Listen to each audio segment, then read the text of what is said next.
Multimédia. Aimez, partagez et abonnez-vous. Bonjour, bonsoir, voilà l'émission Dépêche Actualité à temps réel. Dépêche Actualité à temps réel, où il y a la cabine, information dans le système, il y a Bouka Lelo, Lamba Lelo, Lia Lelo. Dépêche, ils va toujours présenter Nangamoko, Michonoka, aspect spirituel, Bopeto, Nanzotope, Namolimo. Dépêche, elle est dans la chaîne Nabino, As TV, Média, na YouTube, na Congo Web Télévision. Ceux qui n'ont s'abonné, cliquez cloche à notification, s'abonner à la chaîne Nabiso ya As TV Média. Pe partageango na ba groupe nyoso ya WhatsApp.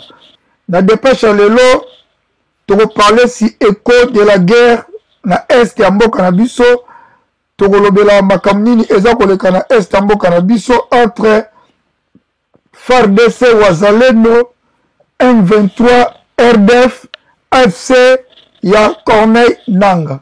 Yango tokopesa ba information po ba Congolais ba makambo nini ezali koleka na este ya mboka na biso.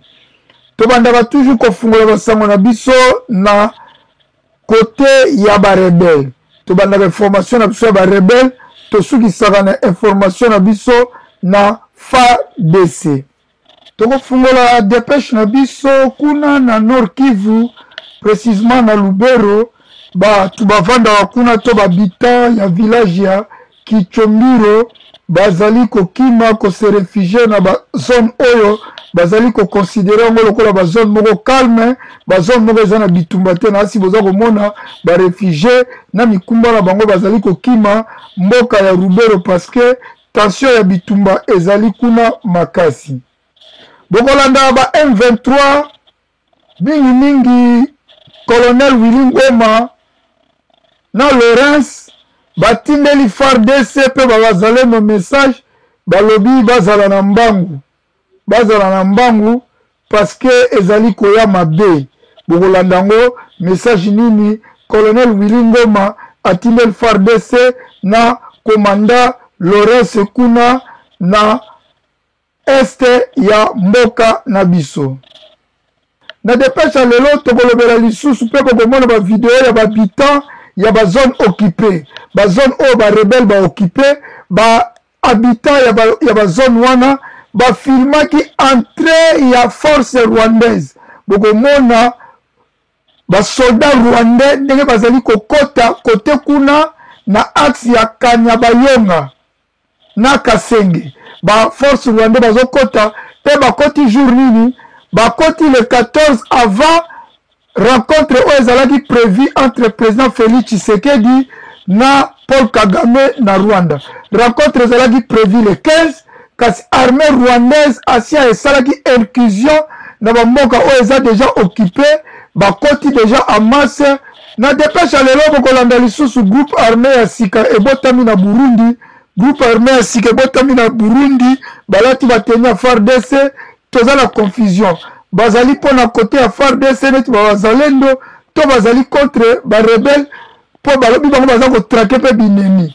Alors toza ko sala banquête, toza ko luka ba information ya groupe o ebotami précisément na Burundi. Ezali pour FARDC, pour RDC, to pour ba rebelle.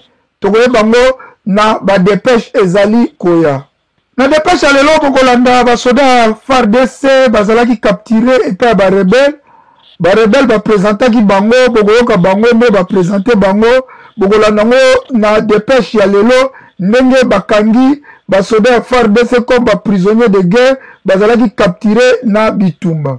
Bokolanda pe réplique ya FARDC na capture ya ba soda ya FARDC bango pe basali réplique ba pesi message ndenge ba soda ya FARDC bazalaki capturé.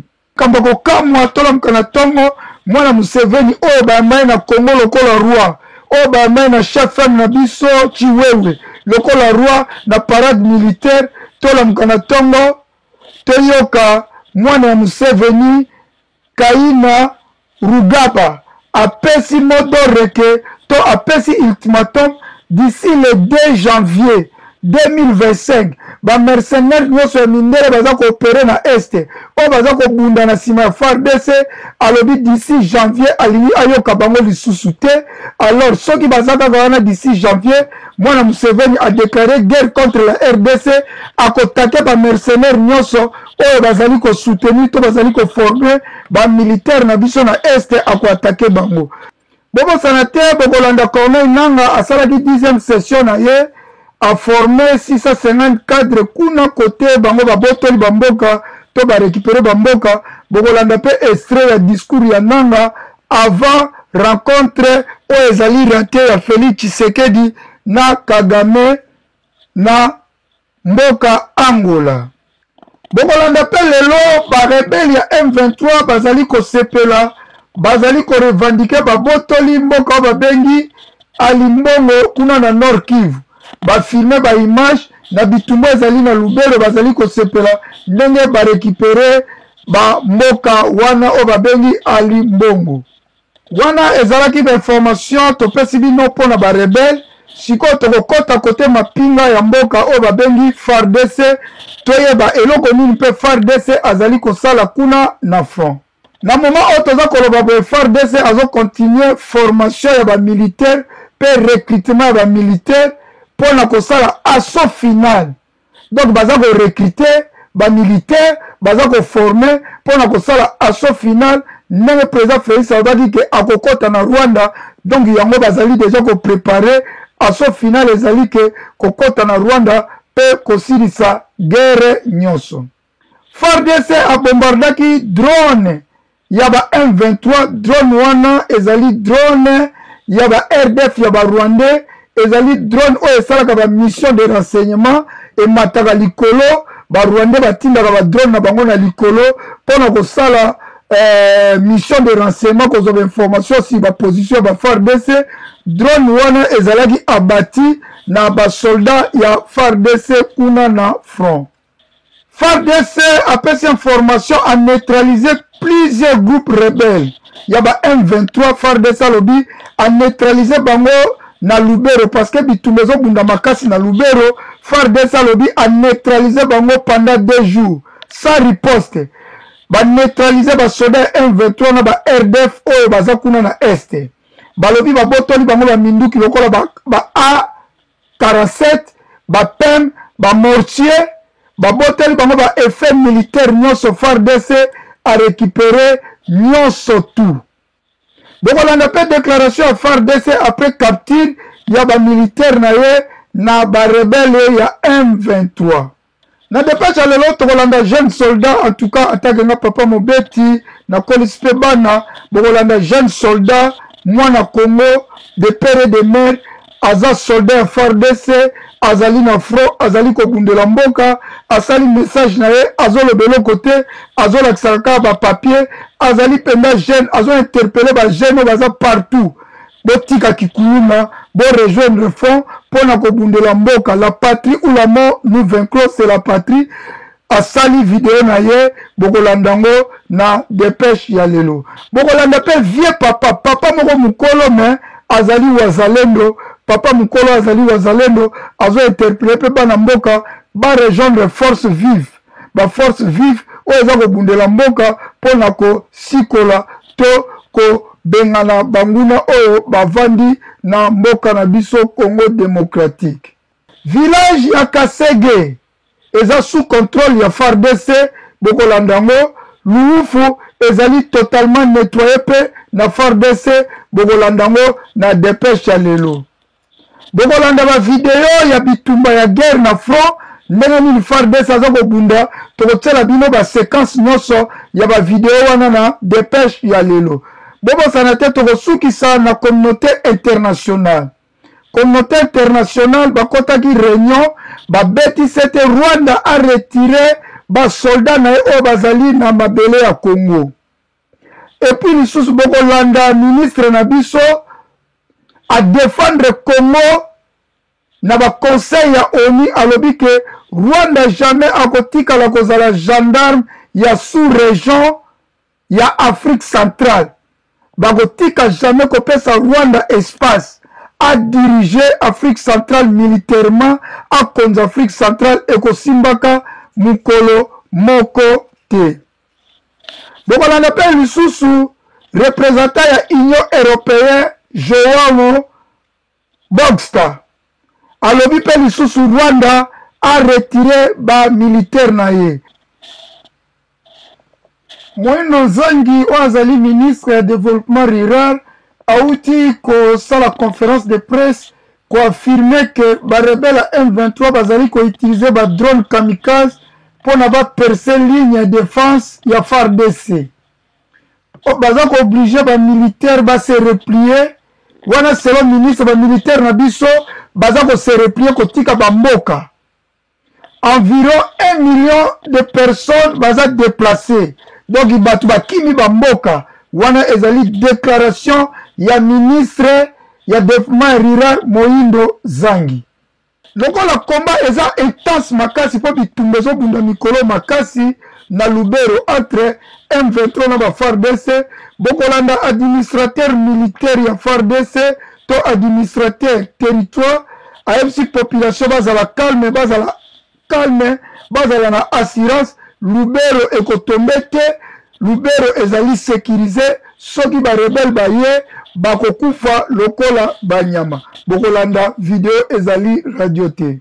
Na dépêche lelo bokolanda pe lisusu information commandant ya front ya nord RDF eza armée rwandaise na M23 babomia na embuscade na basoda ya FARDC. Donc commandant ya RDF M23 akufi na embuscade na ba FARDC.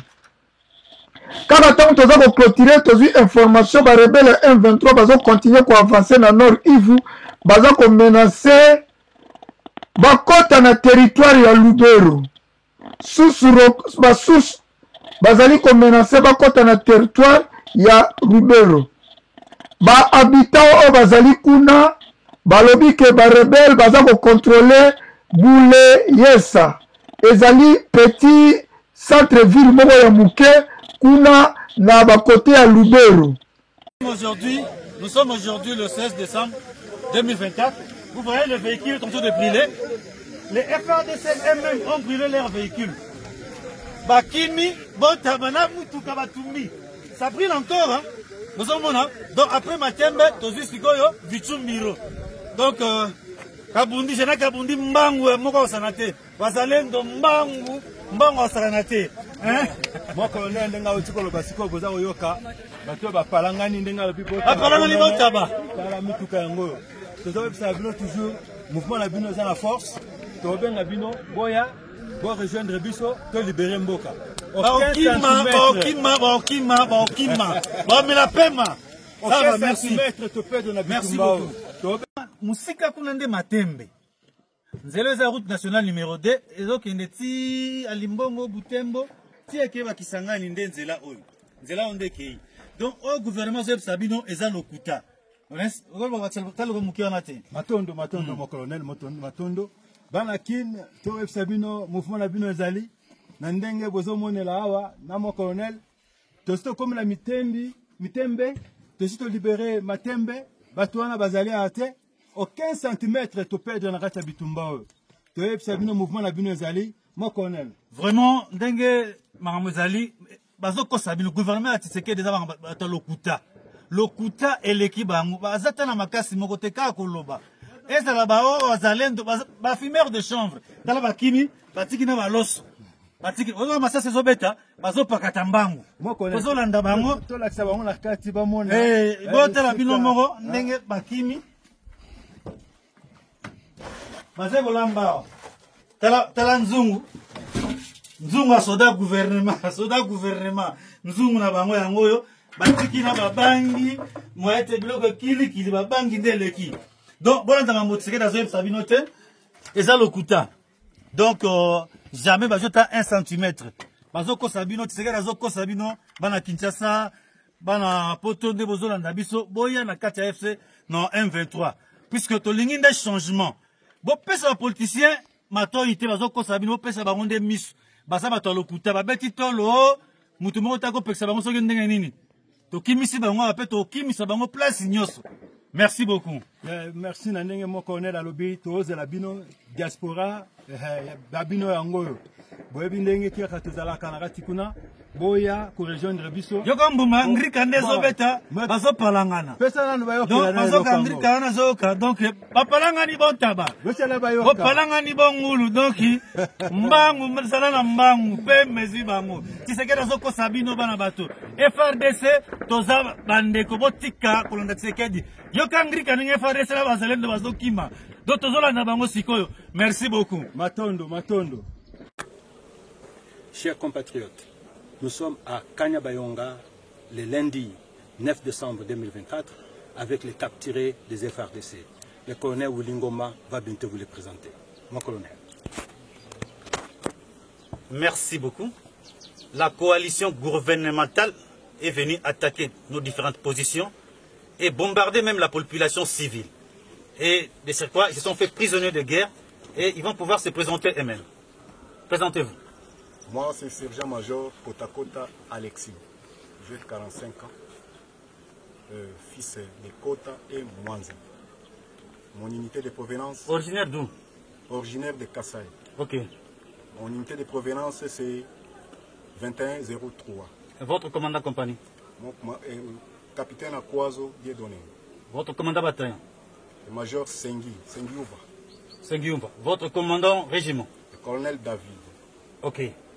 On vous a arrêté où? Je suis capturé à Miobo. À Miobo. Vous venez d'où? Votre régiment a quitté d'où pour aller où? Nous sommes venus de Beni jusqu'à Miobo pour attaquer. Beni, Miobo. Ok. Merci. Mi soda de deuxième classe, moi je Mutombo Dadi. Je suis présenté ni originaire ya Katanga. Tulitoka Beni kufika Kanseya njo fasi bari nifungie. Na unité gani? 21-0D. Commandant régiment national. Commandant régiment colonel Bigai. Ok.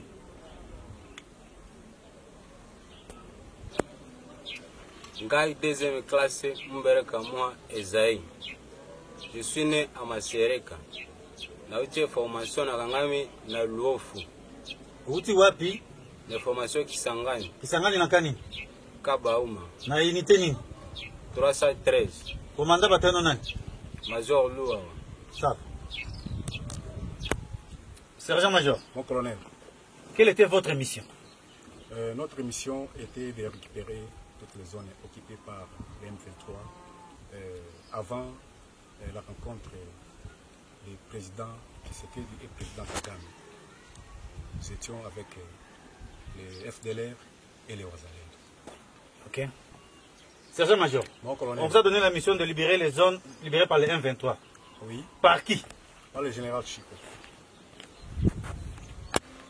Monsieur Amibale général Chico apesa kibiso ezalaki kotutisa mitu entre M23 na population ndo monaki tobandaki kobwaka ba bombe na kati ya population.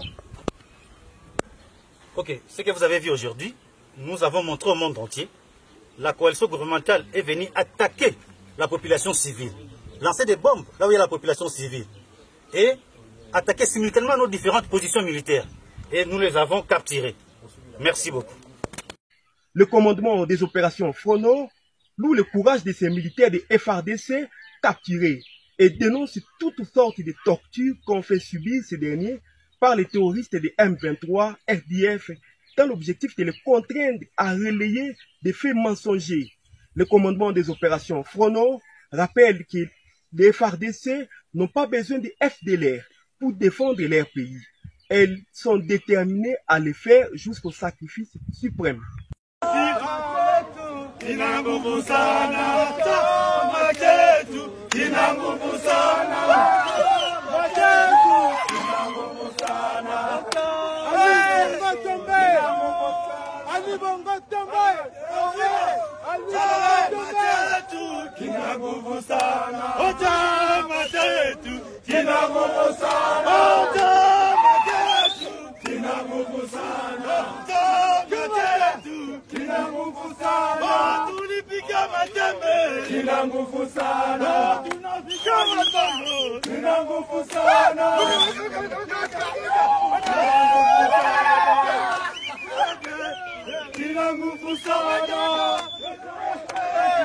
kina nguvu sana, Okanga chetu kina nguvu sana,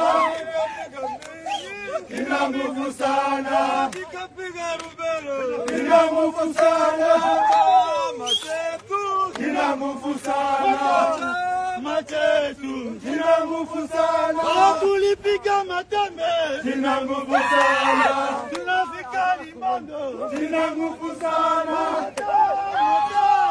kina nguvu sana, Machetu. Des prédations.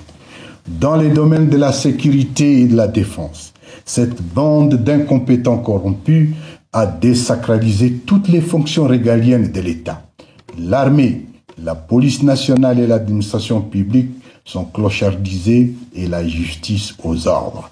Rattrapé par ses infirmités dans la conduite des affaires de l'État, le régime a bradé la souveraineté nationale en intégrant des forces négatives dans les systèmes de défense et de sécurité de la République. Des Congolais sans qualité, des coupeurs de route et des idéologues de génocide se voient attribuer des armes à feu dans le but de s'aimer la terreur et massacrer les populations civiles.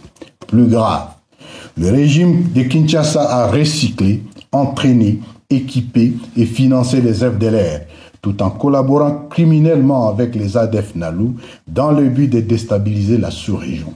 Il s'emploie aussi à distribuer des armes blanches et à feu aux milices de son parti UDPS, notamment les forces du progrès et la base Bilanga de Kasumbaleza. Très chers compatriotes, la nation est fissurée, les communautés linguistiques émiettées, les tribus dressées les unes contre les autres, la presse muselée et l'opposition politique persécutée. Chilombo constitue une menace pour la paix et la stabilité, aussi bien pour la République démocratique du Congo que pour la sous-région des Grands Lacs. Un petit noyau de privilégiés composé de jouisseurs s'approprie toutes les richesses du pays. La population, quant à elle, croupit dans une misère indescriptible. Pauvreté endémique, famine généralisée, insalubrité chronique et des embouteillages monstrueux, plus particulièrement à Kinshasa. Le pays n'est pas gouverné. Très chers compatriotes, face à cette situation alarmante, une menace réelle contre la nation et l'État, nous avions le choix entre rester indifférents, c'est-à-dire complaisants, ou agir. Nous avons opté pour l'action. Nous basons sur l'article. Chers compatriotes, nous ne saurions clore ces propos sans rappeler la position de l'Alliance Fleuve Congo au sujet du processus de Luanda. En observatrice intéressée, l'Alliance Fleuve Congo reste favorable à toute voie politique visant à mettre fin à la crise en République démocratique du Congo.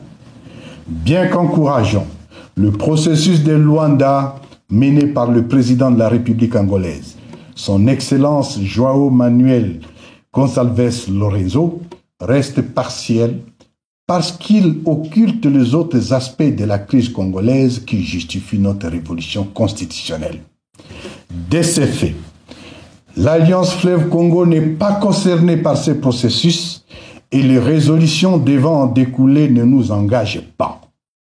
Car, comme le disaient les sages Mahatma Gandhi et Nelson Mandela, tout ce que vous faites pour moi, sans moi, vous le faites contre moi. République démocratique du Congo, Réserve armée de la défense, RAD, Coalition nationale du peuple pour la souveraineté du Congo, CNPCC en sigle, Présidence de la coalition. Message officiel numéro 137, Réserve armée de la défense, CNPCC, Présidence nationale, Secrétariat général, 2024. La Coalition nationale du peuple pour la souveraineté du Congo, CNPCC en sigle, porte à la connaissance de l'opinion locale, nationale et internationale qu'en date du 12-2024 à 17h15 dans le village de Tabunde, groupement de Bashimunyaka, secteur du Tombwe, territoire de Mwenga, Sud Kivu, a lancé une offensive dans les positions de la coalition Redi Tabara, rebelle burundais, Twigwaneo du colonel déserteur Michel Rukundo Makanika, FDLR Amada et Bichambuke Medi, où ils étaient d'entrée de massacrer et violer les femmes et filles au chat. Après une pression de notre part, cette fameuse coalition a été mise à débandance. À l'heure actuelle, la situation est désormais sous notre contrôle, car nos troupes sont dans la phase de fouiller et couvrir valablement les secteurs qui étaient sous occupation de l'ennemi. Selon les informations recueillies aux différents otages, nous vous rappelons encore une fois de plus que cette coalition financée et entraînée par les Rwandais a pour mission d'occuper la partie est de la République démocratique du Congo et de renverser le pouvoir actuel du Burundi. Bilan ennemi, plusieurs blessés et morts non identifiés. Côté de la CNPCC, un blessé léger. Cependant, la CNPCC appelle la population au calme et à dénoncer toute personne mal intentionnée supposée être la collaboratrice de l'ennemi de la paix. Vive la République démocratique du Congo, vive la réserve armée de la défense, vive la CNPCC, vive fête à Abengwa le 11 décembre 2024. Pour le secrétariat général, Waobwela Mouila Dalton, secrétaire général et porte-parole.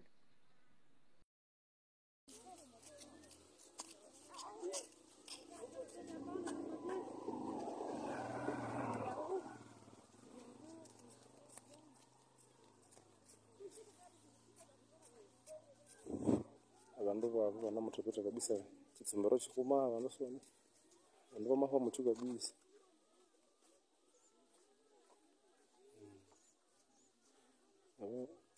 bano bantu nabantu bangaho bane banamulaba handa bengu muyamuma aho tulibonga tuka aho bantu bakalu muitilia aho bakalu muitilia no machipes mega bisa tira kala sejera.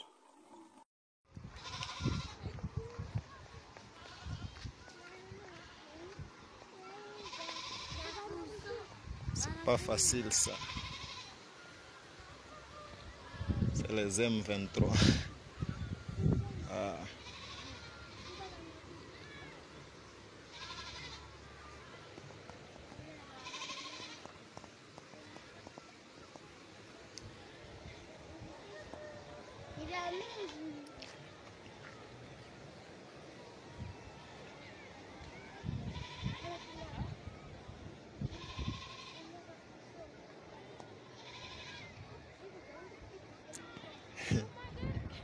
Espero que za FARDC zitakuwa za mingi kuzili.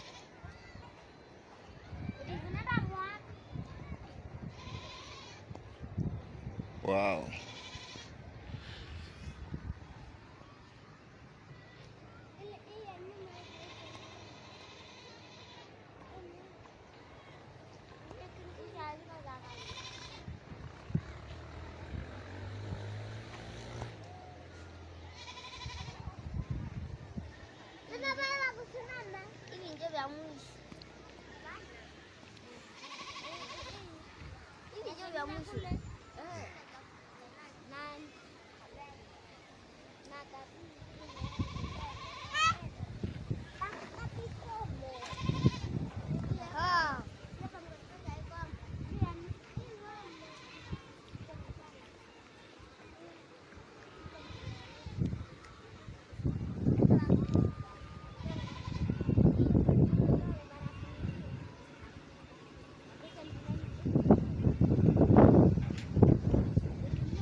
wana embuscade bazweli bango wana te.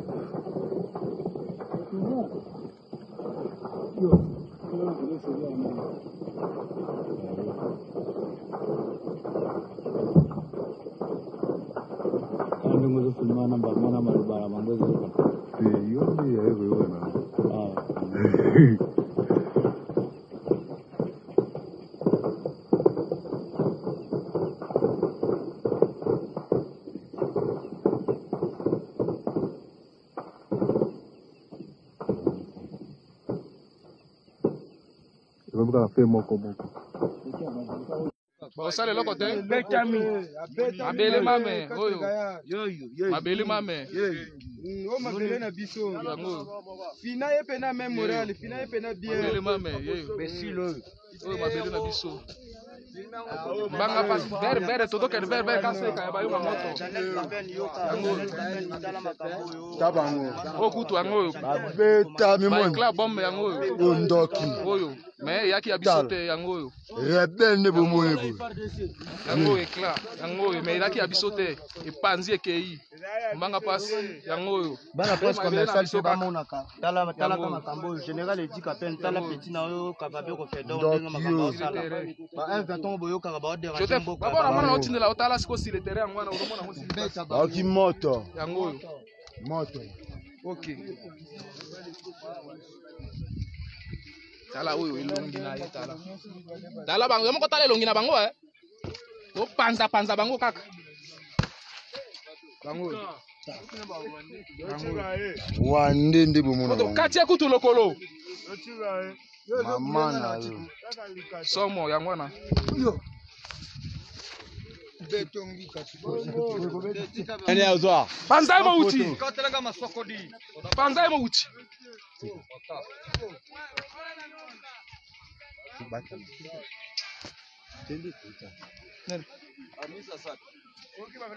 abuzari bo hotel obana bisatokeni jabolo tomata yo basaki na biso bayi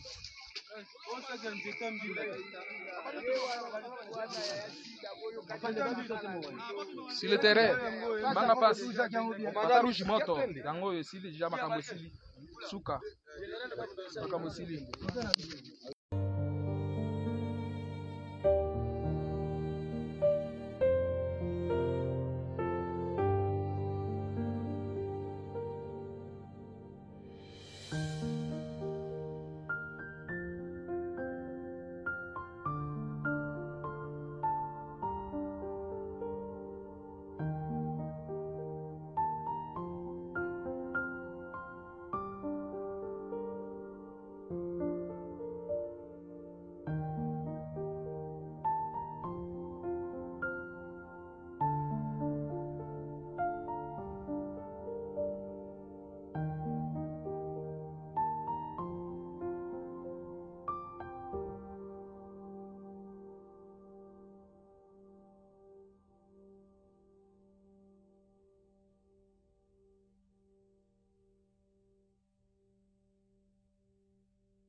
de soutenir les Waza, l'Indo aussi, accepter de mourir pour la nation. Et c'est ça, mourir pour la nation.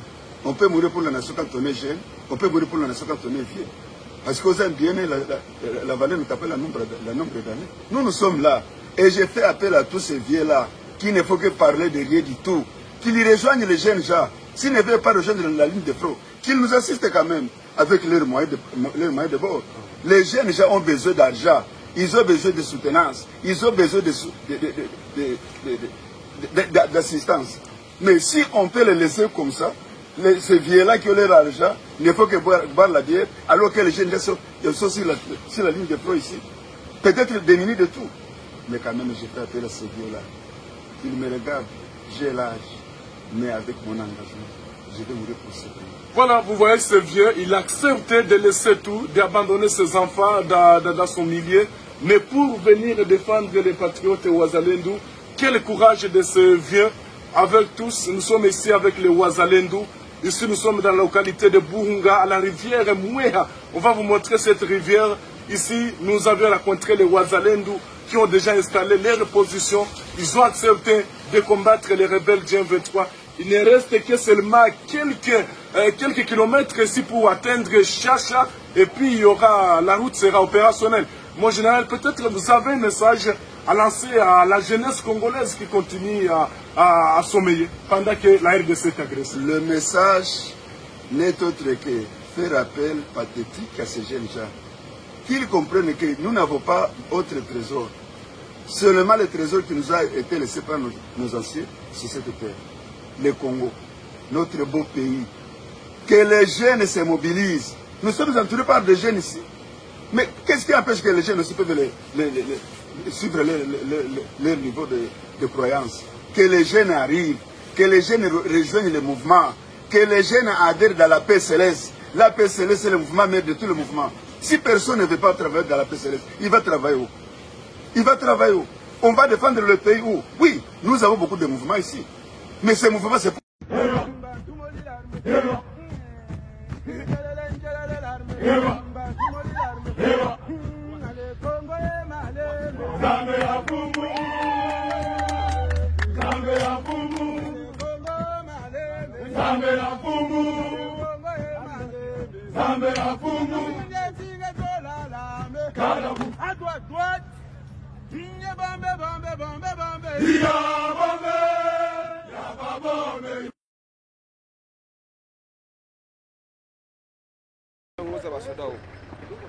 Hakuna na komanda mwali wote wanajificha hapa. Unasikia adui iko hapa karibu.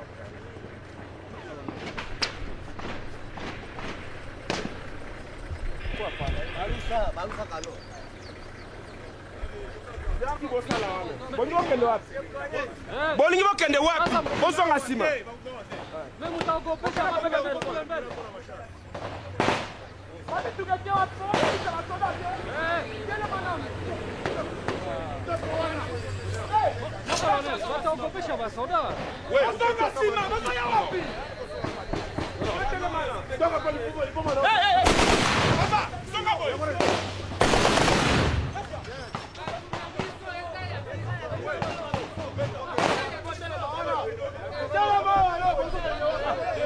Baso kende wapi?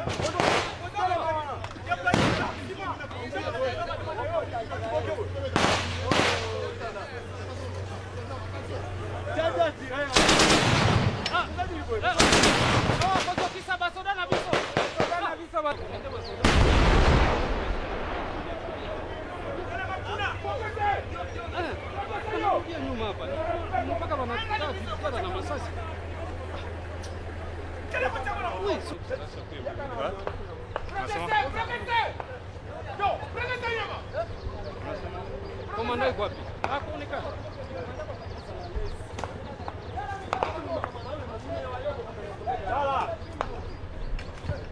Sasa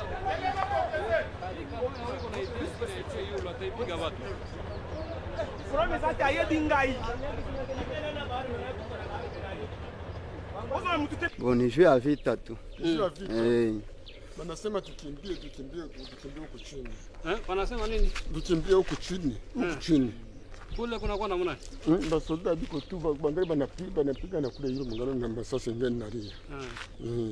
Sasa mnajisikiaje? Unajisikia namna gani hivi? Ni woga. Tuko na woga. Tukasema tukaingia mu manyumba, ndio maana hatukuweza kukimbia. Tumekuwa nasikia risasi inapiga hapa mbele, hamuogope? Hatukuwa na boga ya mingi. Tuliingia mu manyumba juu ya boga, lakini kwa sasa masasi inapola, ndio maana tunakuwa nje. Hakuna mtu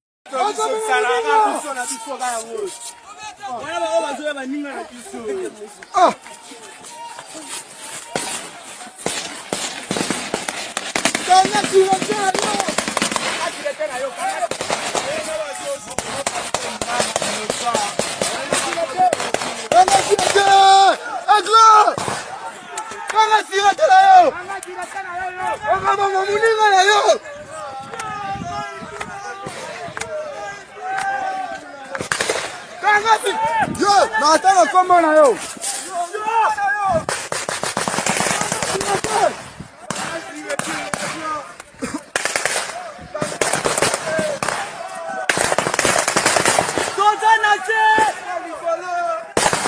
Vete Nicolo.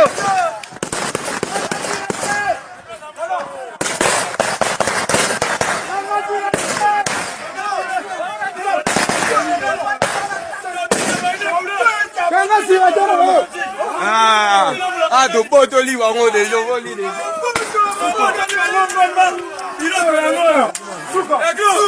toujours en forme, détermination, efficacité, puissance.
Tu peux te lire en haut des gens,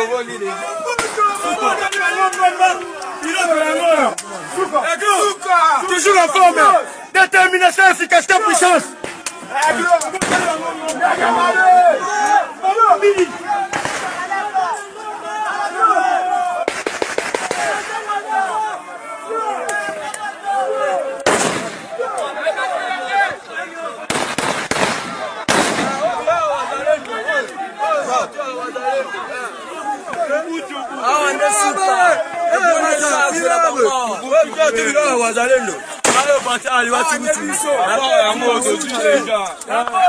Je demanderai à cette population d'avoir confiance à nos forces de défense et de sécurité, d'avoir vraiment confiance. Et ces problèmes de l'insécurité actuellement au niveau actuel, ce n'est plus un problème d'une seule personne ou de l'armée ou seulement de la présidence ou du ministre, du premier ministre, non.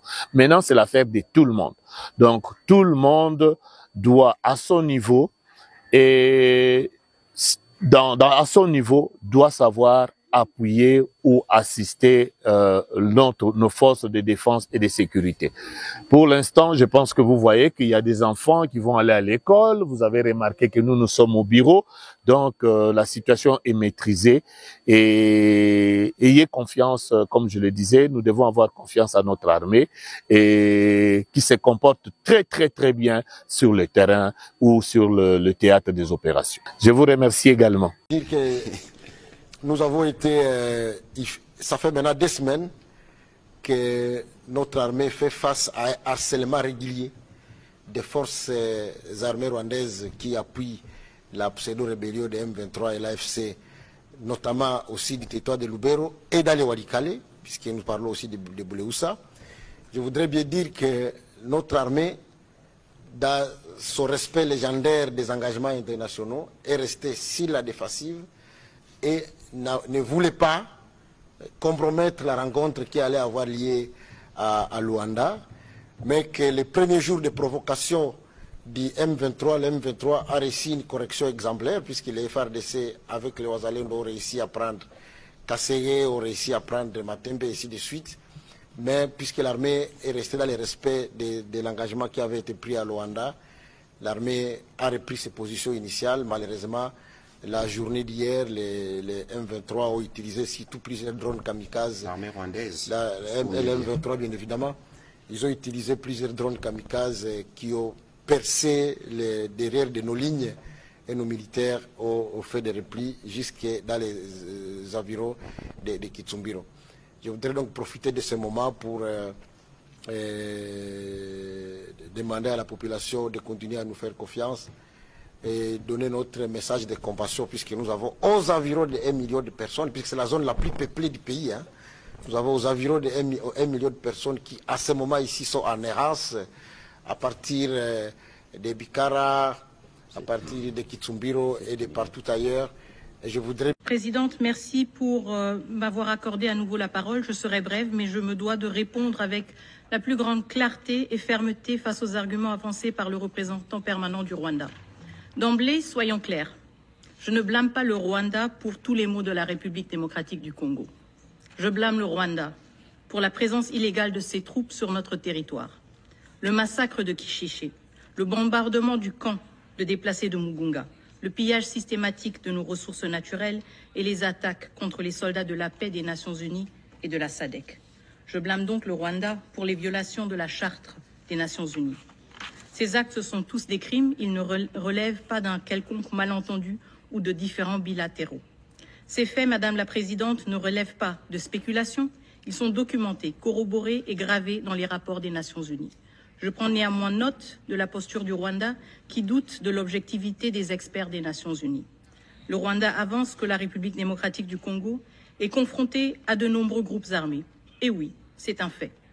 Mais cet aveu de la complexité de notre contexte sécuritaire ne saurait servir de justification à ses propres violations de notre souveraineté. Ce n'est pas parce que d'autres défis existent que son soutien au M23 ou la présence de ses troupes en République démocratique du Congo en deviennent excusables. Je le dis avec force, l'appréciation du Rwanda sur nos défis internes ne lui donne aucun droit d'y intervenir. Le Rwanda invoque aussi l'idée que le M23 représenterait des communautés marginalisées. Permettez-moi de poser une question simple à cette Assemblée. Depuis quand des massacres, des déplacements forcés et la réorganisation démographique de territoires sont-ils des moyens légitimes pour répondre à des revendications ethniques ou sociales? Le M23 ne défend aucune cause, il exécute une stratégie dictée par les intérêts du Rwanda. Le groupe d'experts l'a démontré, il ne s'agit pas de défendre des minorités, mais de contrôler des ressources et d'affaiblir la souveraineté de la République démocratique du Congo. Enfin, le Rwanda prétend que les mesures qu'il qualifie de défensives seraient légitimées par des propos tenus par des responsables congolais. Je rejette fermement cette allégation. Aucun propos quelconque ne peut justifier les massacres de civils, les pillages de ressources ou l'occupation de territoires. Rien, absolument rien, ne peut légitimer les crimes de guerre, les crimes contre l'humanité ou la violation de la Charte des Nations Unies. Détrompez-vous, Monsieur le représentant. Le Rwanda n'est pas et ne sera jamais le gendarme de la région des Grands Lacs. Merci. Si le Rwanda souhaite prouver sa crédibilité en tant qu'acteur de paix, qu'il commence par honorer ses engagements dans le processus de Luanda. 34 jours plus tard, nous attendons toujours vos experts. Et ils arrivent seulement après insistance de la part de la République démocratique du Congo et du médiateur. La République démocratique du Congo reste fermement engagée dans le processus de Luanda, convaincue qu'il constitue la voie la plus prometteuse vers une résolution durable du conflit. Tout au long de ce processus, notre posture a été constante, constructive, respectueuse des engagements pris et résolue à œuvrer pour la paix. Ce Conseil a un rôle central à jouer pour garantir que toutes les parties respectent leurs obligations et contribuent à cet objectif commun. Madame la Présidente, Mesdames et Messieurs, le peuple congolais, dans toutes ses composantes, aspire à la paix et à la stabilité. Ces aspirations légitimes ne sauraient être réduites au silence par des stratégies de division et de domination. Mon pays est résolu à protéger ses citoyens, à préserver son intégrité territoriale et à bâtir un avenir où la souveraineté des États est respectée et non manipulée. Nous ne demandons pas de faveur, nous exigeons que le droit international soit respecté, que la souveraineté de la République démocratique du Congo soit protégée et que les responsabilités des actes commis soient pleinement assumées. Je vous remercie. Nous demandons aux deux parties de respecter le cessez-le-feu et de donner pour consigne aux groupes armés de faire de même. Nous sommes cependant préoccupés par les violations du cessez-le-feu qui ont été signalées au prétexte d'une attitude défensive. Des violations qui auraient été appuyées par les troupes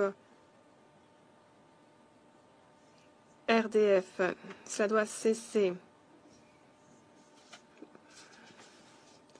Les FDLR ne doivent plus bénéficier d'appui. Le Rwanda doit retirer ses soldats du territoire de RDC et cesser d'appuyer quant à lui le M23.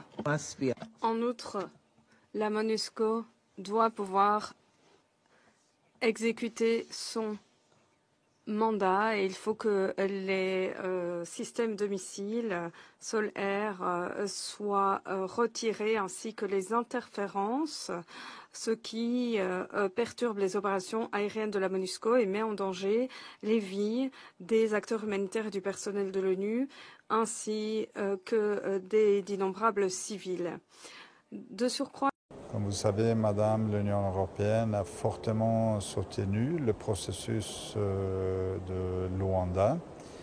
Donc, pour nous, en tant que l'Union européenne, c'était extrêmement important que tous les leaders et tous les gouvernements dans la région restent engagés dans ce processus. Je crois que les peuples dans la région et surtout les peuples dans l'Est de la République démocratique du Congo qui ont souffert tant et continuent de souffrir. Ils méritent mieux, ils méritent un engagement plus sincère de tous les chefs de gouvernement, de tous les chefs d'État. Et j'ai aussi partagé avec Monsieur le Président le fait que l'Union européenne a été très très claire qu'il faut que le Rwanda retire ses troupes de l'Est de la République démocratique du Congo et qu'il faut aussi que le Rwanda coupe le soutien pour le mouvement M23 et ajouter à cela, il faut aussi que le gouvernement congolais cesse la coopération avec les FDLR et démantèle les FDLR. Mon impression à moi, c'est que Et je partage, ou nous partageons un aperçu similaire de ce qui se passe, surtout dans l'Est du Congo. Nous partageons aussi une ferme volonté de contribuer à ce que le processus de Luanda soit remis sur les rails. Merci Nabaïno Sobalandaki dépêche à l'élo. Actualité à temps réel dans le système Kagaya Buka Lelo, Lamba Lelio, Lia Lelo. Dépêche qui présentait Nangamoko Mishonoga aspect spirituel, Bopeto, Nanjoto Pe, Namolimo.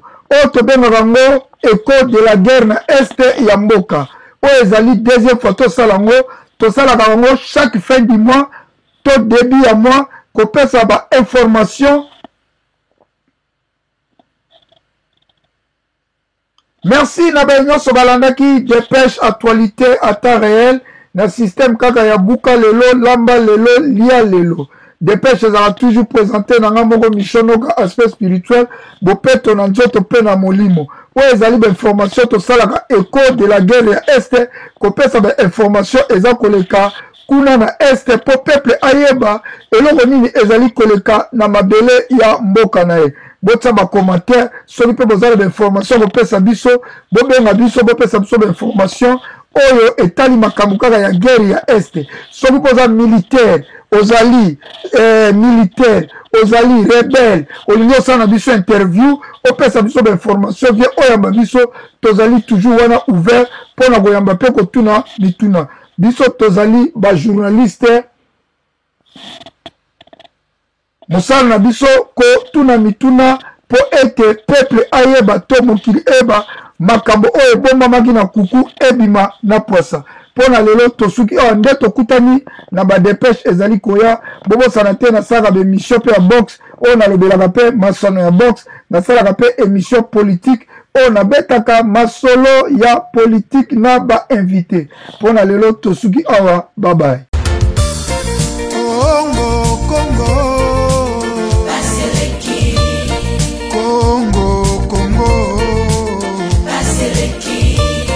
Peuple azali kolela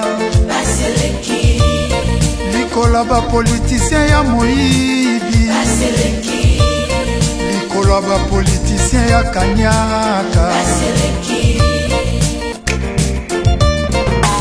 mikolo nyonso koyoka masakre na Beni Ituri minembwe kokende mikolo nyonso koyoka